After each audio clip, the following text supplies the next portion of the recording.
Hi, today I'll be reviewing the concepts of thermochemistry. This is mainly meant for AP chemistry students, but the information provided will be useful for any chemistry student. So let's get started. So the first main concept that we're going to be covering is endothermic and exothermic reactions.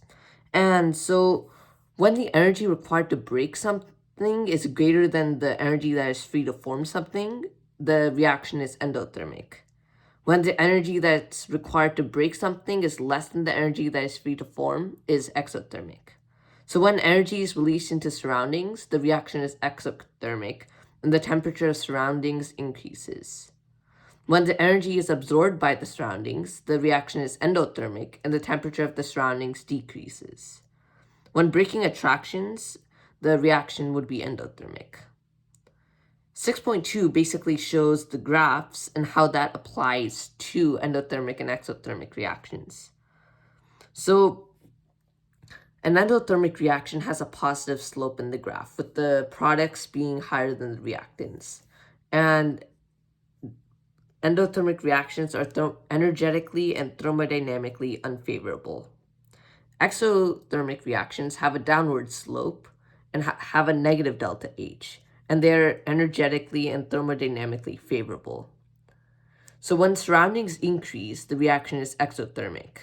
When the surroundings decrease, the reaction is endothermic. Delta T is T final minus T initial, and delta T is the change in temperature. This will be useful for later on also.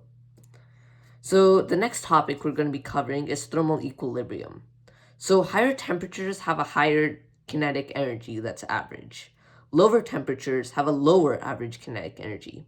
When the high temperatures and the lower temperatures mix, they will mix together and reach thermal equilibrium. So the lower temperature will gain more kinetic energy and temperature, while the higher temperature will lose kinetic energy and temperature. And this will all occur through collisions until all the temperatures become equal. The kinetic energy will never be equal due to the Maxwell-Boltzmann distribution curve, but the temperature will become at like a pace where the lower temperature and the higher temperature particles become equal with the temperature. 6.4 talks about calorimetry. And so the main equation for calorimetry is Q equals M times C times delta T. And this is from 6.2, with delta T being T final minus T initial. So Q is equal to mass, which is in grams, or you could substitute it for N, which is moles. C, which is a specific heat, or you could have the molar heat capacity. And delta T, which is the final temperature minus the initial temperature. The specific heat capacity is joules over grams times degrees Celsius or degrees Kelvin. And molar heat capacity is joules over moles times Celsius or Kelvin. And so specific heat capacity is basically heat that can be absorbed before the reaction increases in 1 degree Celsius or 1 degree Kelvin. 6.5 talks about heating curves. So it requires energy to break bonds. And this is shown over here with an ice cube being turned into water and then being turned into steam vapor. And then energy is released when you're forming attractions. So when the steam turns back to water and back to ice, it releases energy. So more energy is required when going from liquid to vapor than solid to liquid, as the liquid to vapor, you're basically breaking almost all the bonds. While in solid to liquid, you're only turning it into like a solid substance into a liquid substance. And this is true for almost all solutions. And this is the heating curve over here. And so basically you have the heating curve being exothermic when it's going from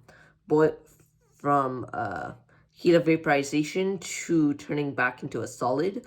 And you have it be endothermic when it goes from a solid to a gas. And basically the sharper the slope of the heating curve, the smaller the specific heat capacity. So you can measure the heating curve through using Q equals M times C times delta T. So 6.6, that's basically where we're actually starting to learn all the major stuff that'll be for the rest of thermochemistry. So basically enthalpy gives an amount of heat that is released or absorbed, and this is represented by delta H reaction. So let's give an example over here.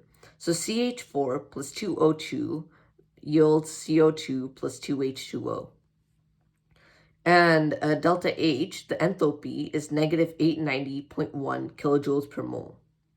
You can calculate delta H if you're wanting to determine it through stoichiometry by adding delta H into the reaction. And this is shown over here with this example. So if delta H is negative, meaning it's exothermic, you put it into the product side.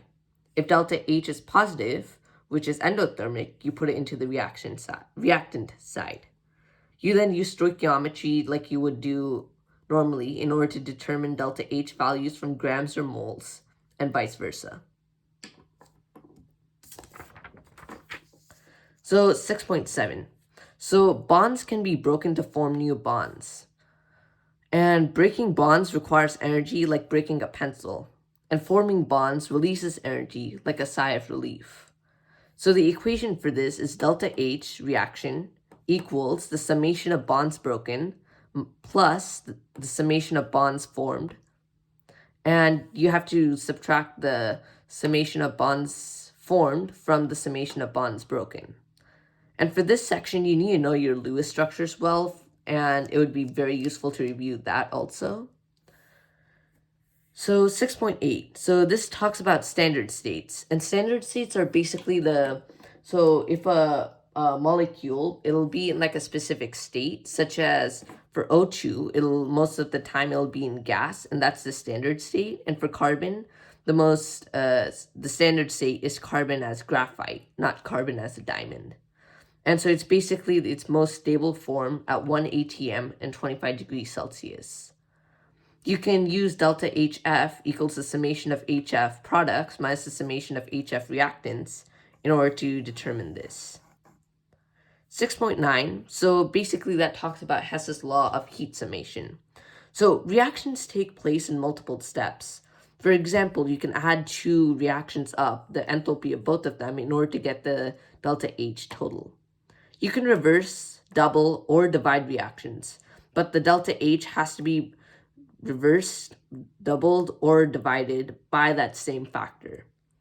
This law could be used for entropy and Gibbs free energy too, which we'll talk about in the next couple of minutes. So the next topic we'll be talking about is entropy. So entropy is basically the dispersal of matter. So entropy increases when matter becomes more dispersed. For example, when a solid goes to a gas, the entropy increases and becomes positive.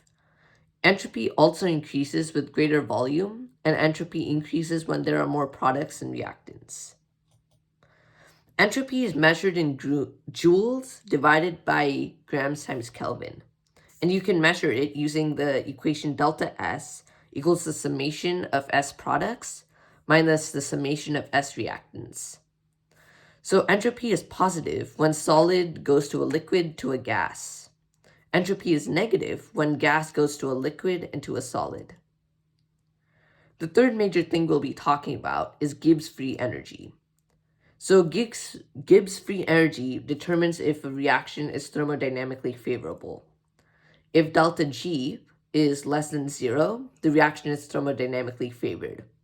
If delta H is less than 0 and if delta S is greater than 0, the reaction is thermodynamically favored. This chart is useful for determining delta G if you do not have values and you have to go through just by looking at what the question states. So if the delta H is negative and delta S is positive, delta G is favored at all temperatures. If delta H is positive and delta S is negative, delta G is favored at no temperatures. If delta H is positive and delta S is positive, delta G is favored at high temperatures. And if delta H is negative and delta S is negative, Delta G is favored at low temperatures. So 9.4 is basically when products don't make products at measurable rates, they are under kinetic control, and so they have a high activation energy. 9.6 is basically processes with a large delta G are thermodynamically favorable. You can couple reactions together with common intermediates, and you have to use Hess's law. This also is in electrochemistry, so it's a bit hard to explain as I'm not doing electrochemistry yet. So I guess this is pretty much it. So we have all the equations that we need over here. And I will be putting the link for this PDF at the end of this video. So I guess that's pretty much it. So thank you and stay safe.